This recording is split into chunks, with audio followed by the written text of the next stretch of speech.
Comfortable? Good afternoon. It was Matt Patricia yelled at a guy for slouching. He did? During a press conference. Nice. You gotta adopt that sometimes. So what do you have to do to sustain and build on what your team did yesterday? Can you use that blueprint going forward? I think you can.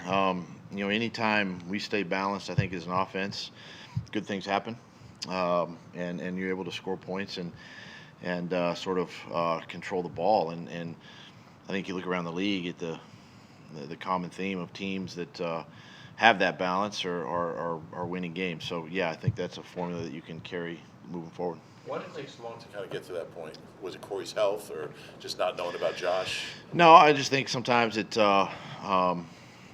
takes time. Run game, just like the passing game, there's timing, there's rhythm, there's all things that got to stay in sync, and it just comes with continue to work, and you just trust your players, trust your backs, and receivers are a big part of that. And you just keep working at it. What did you learn about your run game yesterday? Well, I think it's something that has always been there. We've seen glimpses of that this season. When we've rushed the ball for close to 30 times a game, I think has been a good recipe. I think if you go back and look at the wins, I think we've been pretty successful doing that. So, the games that get lopsided, obviously it's a different story because you gotta rethink your plan just a little bit. But great job by the guys up front. Starts with them. Tight ends are involved, receivers are involved, as I mentioned, and then of course your quarterback getting us in and out of runs, good to bad, bad to good, and just making all that work. As a follow-up to that, you guys saw, what was it that you guys saw in Josh Adams to kind of make him your lead guy? I mean, did it just take longer because the injuries he had during the offseason? Yeah, because you remember he started on practice squad, to start the season, and so we had Sproles, we had Jay and Corey and Wendell, so kind of knew what we had coming out of training camp, but you still don't know until players play, and then to his credit, with taking advantage of some of the injuries, he has just kind of slowly worked himself into this position. And listen, it's not to discount or discredit Corey and Wendell because they do a lot of great things as well. It's just that Josh now is kind of taking that lead, and we continue to grow and try to increase his touches each week. it seemed like both sides of the ball you really trusted the lines of scrimmage. Was that based on the matchup, or was that how you guys want to play? You want to win on? Well, you try to control the line of scrimmage every week. I mean, it definitely does start up front, O-line and D-line. That's where every game, probably every coach probably says the same thing, each week. And just felt going into the game that we had to have that kind of production from those two groups, quite frankly. We had to put pressure on a quarterback, and we also had to stop their run game, which second half we did a better job of doing that. And then offensively, just continuing to, put a lot on the offensive line and let them kind of control, the line of scrimmage, and they did a really good job of that, throughout the entire game. Yesterday you listened to your offensive players who wanted to run the ball. Jim listened to some of his guys who wanted to simplify things schematically. How important is that to let your players have a voice and kind of incorporate what they want? I think it's important from the standpoint of these guys are playing. These guys are out on the field. They're seeing it, at real speed, just like we are. But at the same time, if they see something, we are always asking for feedback and dialogue and communication. I think that makes what we do special. And as coaches, we take it and we listen to them, and we can make adjustments during the game. Even when it doesn't come out publicly, there's always that conversation after a series or two or three. There's always that dialogue on the sideline, and so it just so happens that it was kind of evident yesterday that was the case. Piggybacking off of that, Malcolm Jenkins did say that he had that conversation with Shorts about simplifying the secondary after a long Saquon Barkley run. I'm curious what those in-game conversations are like between a coach and player. We need to simplify. Well, I can speak for the offense because I hear it from the offensive side. And listen, I'm getting the Malcolm second and third hand, so I can't really necessarily speak on that, but I can speak on the offense because before and like when the defense is on the field. And like yesterday, I was a little more mobile, going to our quarterback, talking to Carson, kind of seeing what he liked, what he was comfortable with, what moving to the next series, and then visiting with the offensive line. Just it's not sometimes quarterbacks are different. Sometimes quarterbacks is about plays and schemes and the passing game and all that. With the O-line, it's hardly about plays as much as it is a mentality, right?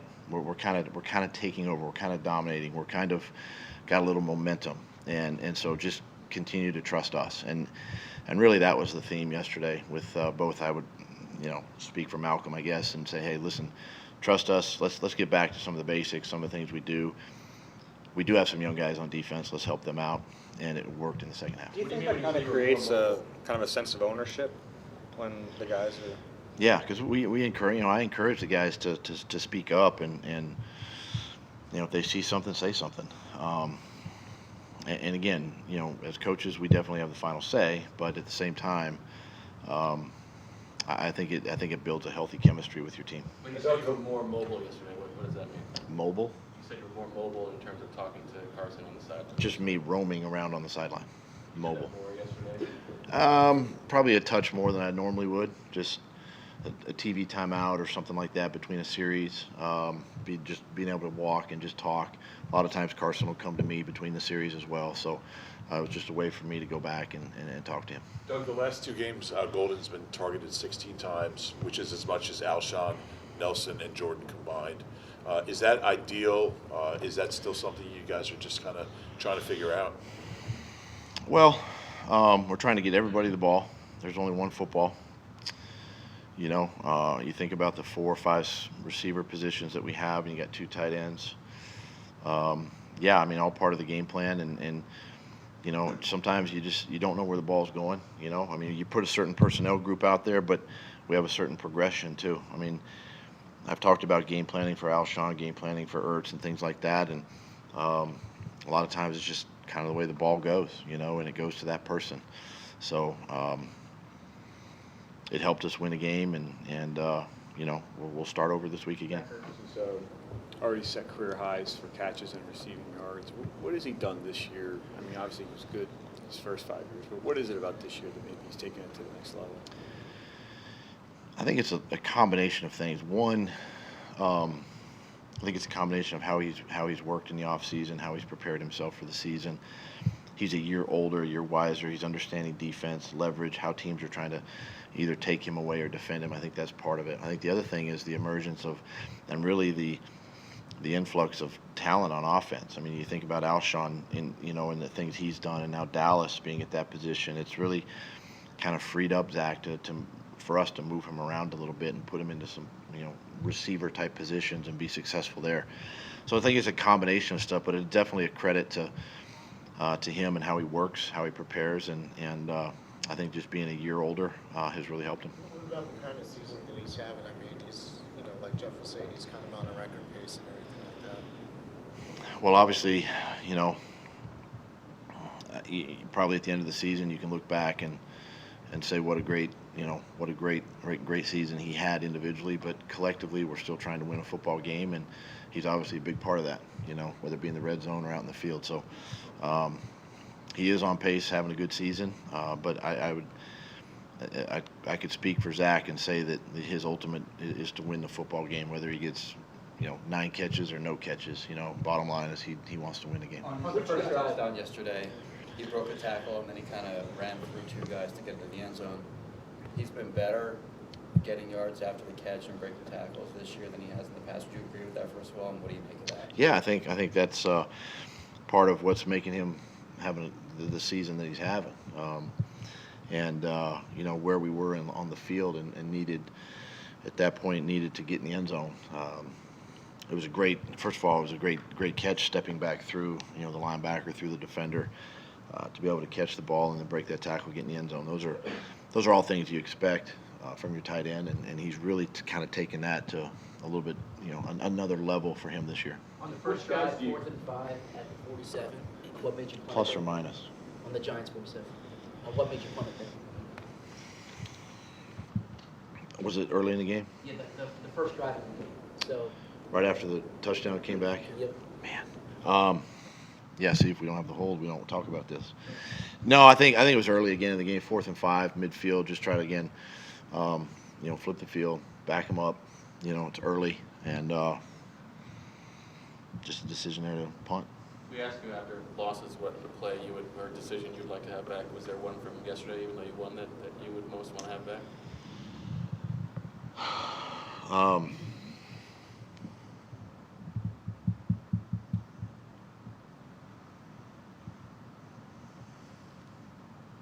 Probably not. I mean, yesterday was, yesterday for the most part was pretty good. There's some things we got to clean up, detail wise, but other than that, I felt comfortable coming into the game and coming out of the game. So nothing much. I'd have to really think about it, but no, after watching if this they had one. to be able to get anybody back this week, is there anyone in particular that could be in? Well, all the guys that missed last week are doing really well.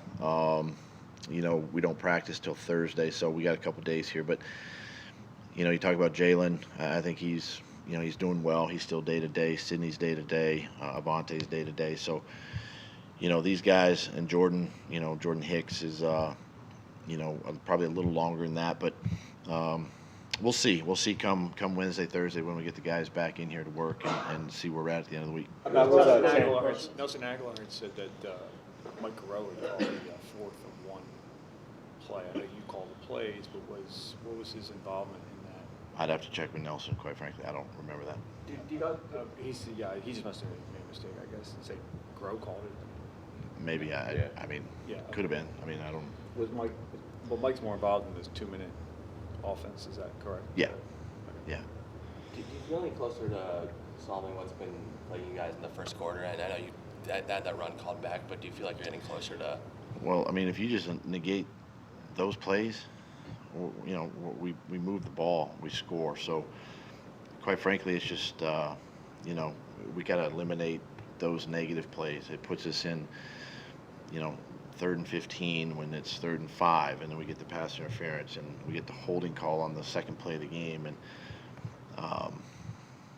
those are things that just stop our drives. Doug, it was brought up at the end of the radio broadcast yesterday as you were leaving the field that you gave kind of an ode to the fans. How important was it to get a win at home yesterday and end that losing streak there? Well, we haven't fared too well, obviously, at home. And I tell you, our fans show up every single week at the link, and it was a great crowd yesterday. They were loud, and so, and it truly affects our opponent. And so from that standpoint, it's a credit to those people that come out and support through the good and the bad. And it was a great crowd yesterday, so I felt like it was a good gesture to applaud them for their performance too. Zach went in for X-rays at the end of the game. Is he doing fine? Zach. Ertz.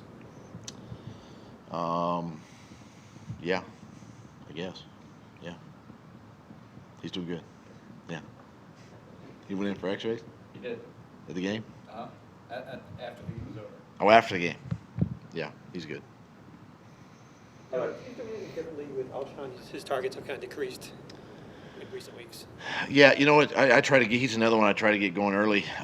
Gosh, I mean, you look at the first play of the game was an RPO, and I went to Zach, but it was really Zach or Alshon, so I was targeting him on the first play. The second play of the game, which I went off script, I went tempo, and I had the run play for the long touchdown. The second play of the game, if we huddled, it was going to be a shot play to Alshon. So I had it dialed up early in the game to try to get him involved, and then as the game wore on, we were able to get him some touches. He made a big catch and run there in the fourth quarter to set up a nice scoring drive. So yeah, each week try to keep him coming, keep him involved.